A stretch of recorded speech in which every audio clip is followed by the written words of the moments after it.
Hey everybody, in this video I'm going to go over ways on how to maximize your creativity while working a day job.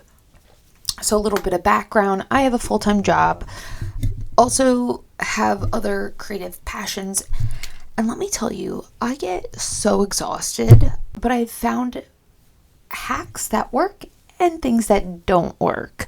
So I'm happy to show you. Okay, so things that don't work is not doing it at all. And you're going to be like, oh, that's obvious. Not really. Okay.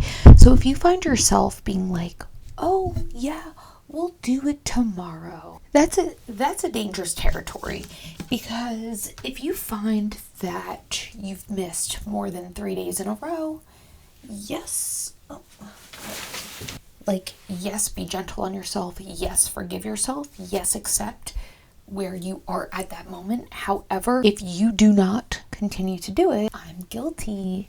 Oh, I'm guilty of 3 to 5 years of not doing something. I've been there. Don't worry. And let me tell you, life just goes on, and then you wake up older and you still didn't do it. So my point is, just commit 5 minutes a day to whatever. For example, if you want to be a professional roller skater, commit 5 minutes to doing it, and then it goes into more. If you want to be a professional podcaster, start doing mini podcasts. Start doing it yourself so you don't have to worry about booking.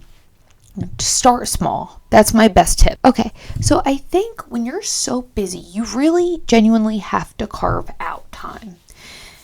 And let me tell you, the weirdest way that I had an epiphany about how important it is to carve out time is through dating. It's absurd. I'm learning so much about myself by dating, because I was I was feeling sad about this one guy. I was I was just feeling sad. And I'm what is it that the feeling that I get from him that perhaps I could give myself? Why am I so hurt? What is it that I want from him that perhaps I could give to myself? And I was I'm sad because I want more quality time. It's I don't give myself quality time. And it was funny because at the time I was oh my goodness, I will happily break plans with myself to go hang out with him. Oh my goodness. The way I treated myself was an indicator of a good boyfriend or a bad boyfriend. It'd be a terrible boyfriend, because I'm oh no, here I am. I'm flaking on myself in the instant that he wants to hang out. No good. No good. So that's when I realized I had this epiphany. I'll happily carve out time for that. And it's possible to carve out time. So I had this epiphany of, oh, here I am making all these excuses for myself, when it's oh, how did I say I didn't have time to write for an hour, but yet I had time to go see a 3-hour movie and go out for cocktails? It does stink to kind of have to put yourself in solitude a little bit, but it's worth it. And I will say, definitely do not isolate. Definitely connect with people as well. So there's a weird balance. Okay, so most importantly, carving time out, how do you do that? Okay, well, we have to set goals. My favorite way is to set a 10-year plan, 5-year plan, 3-year plan, 1-year plan, 6-month plan, 3-month plan, 1-month plan, then week goals, week by week. Because let me tell you, if you see the end result, you can then know your milestones and your benchmarks of where you need to be. And also it helps it so you bite off as much as you can realistically chew. For example, when I did my 10-year plan, I realized, wow, in a year I had unrealistic expectations for myself. Yeah, so I highly suggest, obviously set goals, but this one is pretty important.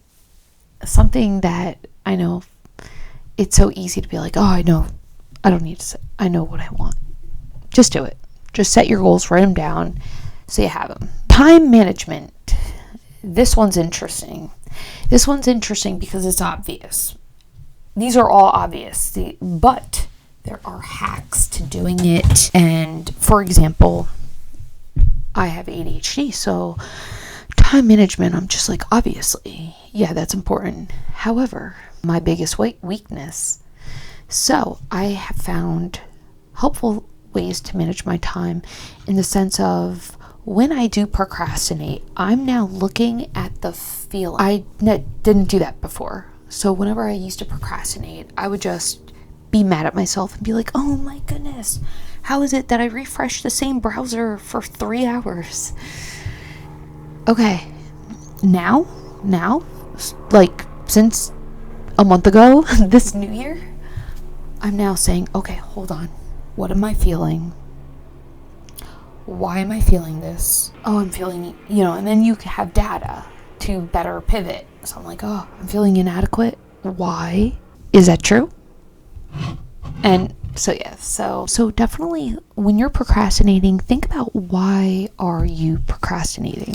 That'll give you some really helpful data. One thing with the new year that I'm doing is I'm making a promise to myself and really seeing my younger self when I realize it's almost a form of like hurting myself by procrastinating and refreshing the news 80 times an hour, it's just like, I know this is not benefiting me. I am aware of that, but I keep doing it.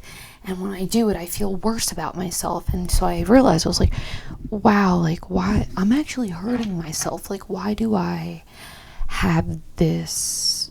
Why don't I respect myself? And again, with the dating, here I am expecting these dudes to like respect me, and here I am, I'm not respecting myself. I'm not respecting my own time when I'm highly offended at like, being on a date and my time not being respected. If they flake last minute, like I'm just like, that is so rude. But it's like, I do to myself all the time. And so it's weird for me, like dating and self-love, it's really been a mirror. It's really absurd. So yeah, my point is, so for better time management, ask yourself why when you're procrastinating. And for me, I like looking at a feeling wheel. Okay, so it's weird how like I didn't start learning about my feelings until I was older, because when I was younger, I had to suppress my feelings. So anyway, so when I'm like, so I look at the feeling wheel and I go, okay, I'm feeling this. And then I type in the antonym, the opposite of that. So then I get data. I go, oh, I want to feel this. So if I'm feeling insecure, if I'm feeling insecure in a relationship, the opposite of insecure is secure. I want to feel secure. What does it feel like to be secure? It feels safe, warm, confident. It feels like you feel self-respectful. And so it's like, how can I give that to myself? Okay, so there's that. And also one thing lately that I'm doing is I'm staying in more, and that seems obvious, but I also, when I stay in, I feel incredibly like sad for some reason, FOMO, and I feel like I should be out, and yes, I should. It's so much of a balance, because yes, I need to be around people, I need to make friends as well, but when I'm going out every night, getting drunk, like, it's like the next day I'm $100 less. I have less than $100 in my bank account. I have no sleep because I forget I get insomnia with drinking, and yeah, the whole day is shot the next day. So my point is, I still like to go out and have a little of a good time. I for sure do. But I'm now staying in a little bit more. I'm saving money and I'm working on my projects, because working a full-time job, I mean, the weekend is unfortunately like the little time that I do have. So save one time for play, one night for play, and the other night for work.